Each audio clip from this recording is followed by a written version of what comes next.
What's happening, everybody? I'm Todd Tanner. This is News Wrestling Network. Got a real good story for you on tonight, so I want to get right down to it. I know it's been a while since I've uploaded some videos on the News Wrestling Network channel. I've been kind of busy, but I'm going to make a conspicuous effort to be more consistent with our contact, and I'll be going live a lot in an attempt to really connect with everybody. So hopefully you'll subscribe to News Wrestling Network. Let's get right down to this story.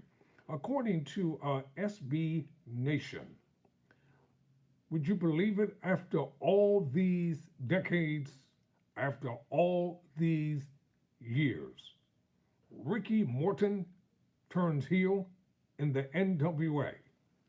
What is going on here? So, quote, have a seat. There is shocking news to report. Ricky Morton has turned heel in the NWA. Ricky Morton tagged with Kerry Morton in night one of the Crockett Cup tournament against the AAA duo, Ariz and Tone X. Kerry handled the ring work.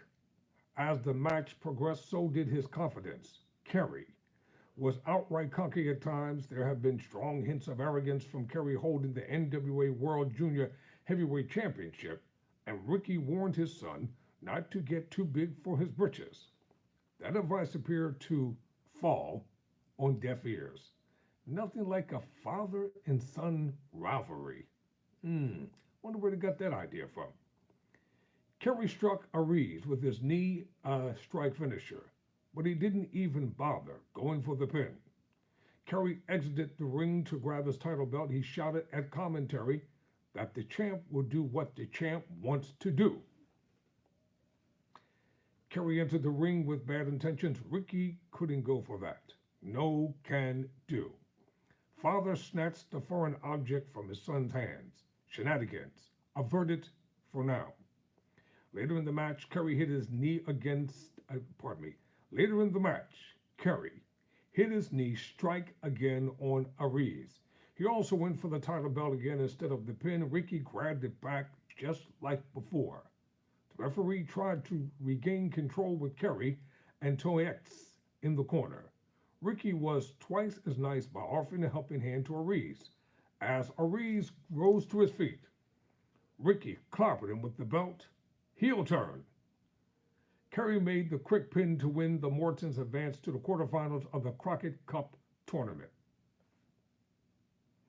Ricky had a stunt in his step after, or strut rather.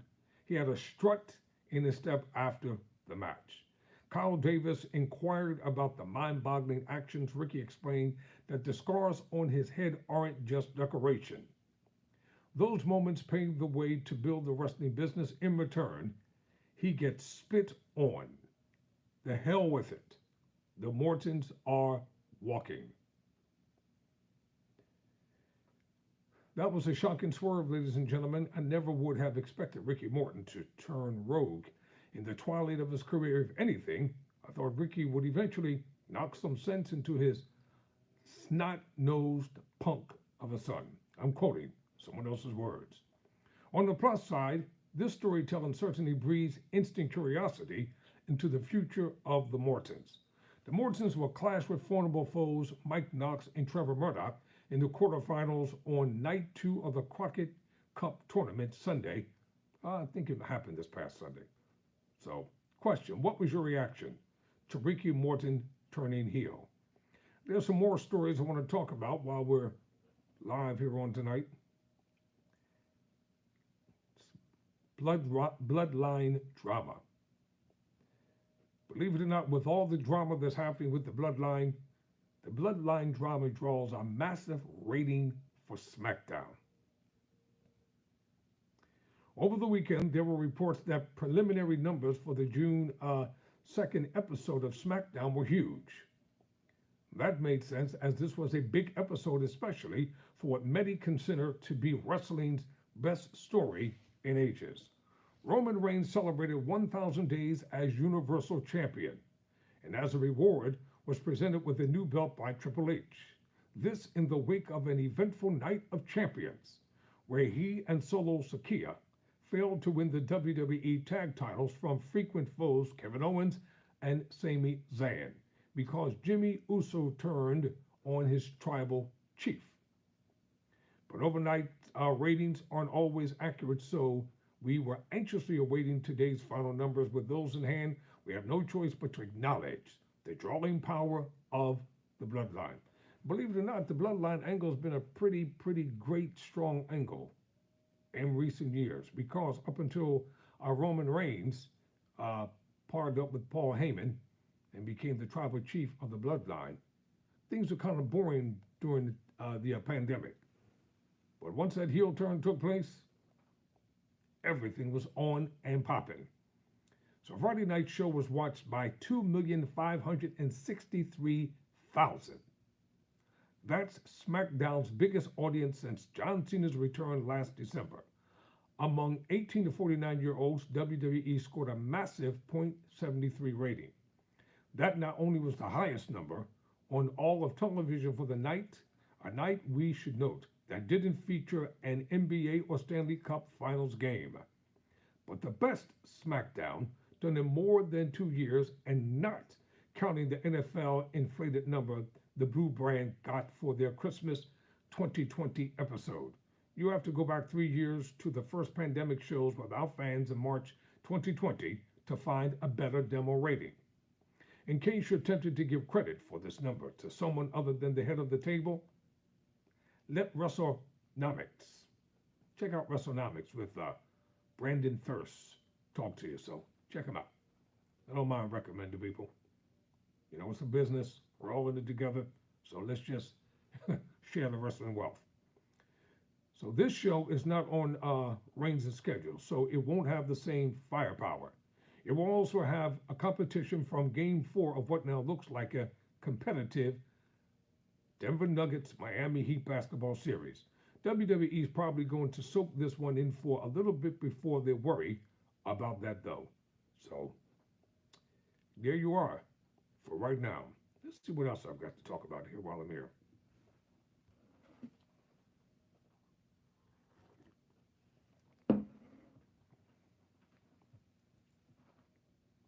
Good news for Amos, the Ugandan giant. I think it's the Ugandan giant. Hope I didn't mess that up. Amos finally got married. So let's talk about Amos's wedding. Quote, when covering Riddick Moss and Emma's engagement over the weekend, we mentioned Amos's wedding in the list of happy news WWE superstars have been sharing lately.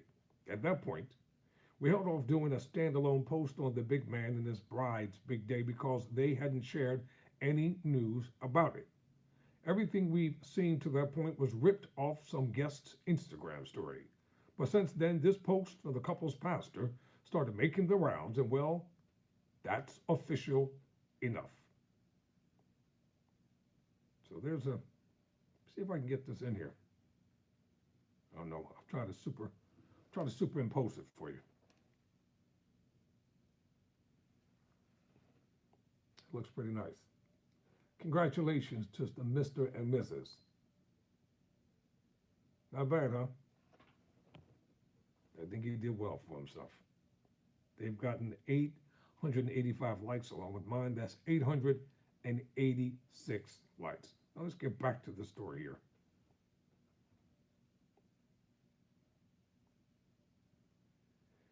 So let's see what else we have to talk about when it comes to Amos. Some of Amos's current and former WWE co-workers also posted pics from the wedding.